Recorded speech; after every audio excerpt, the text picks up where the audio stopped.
We received a call in 2010 that said there was a deal to give a tax credit to a forthcoming film studio in the Grand Rapids area. In Grand Rapids, it's Hangar 42 Film Studios.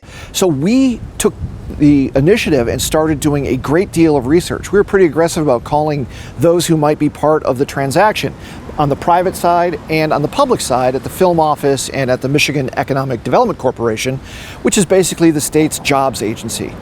They try to create jobs where they think none might exist or fewer would exist.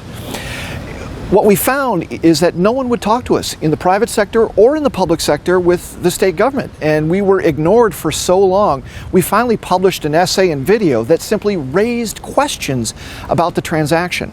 But those questions led to greater demand for answers. The Mackinac Center for Public Policy says there are troubling and unanswered questions. The Attorney General themselves, their spokesperson, said, "We had to investigate this because we got so many calls about it." Ultimately, it was a transaction, an economic development transaction that fell through because the buyer of the studio could not present evidence for the size of the transaction. We ultimately saw this result in felony charges against two participants in the transaction, though the judge ultimately threw those out in the middle of witness testimony, asserting that there just wasn't enough evidence to continue.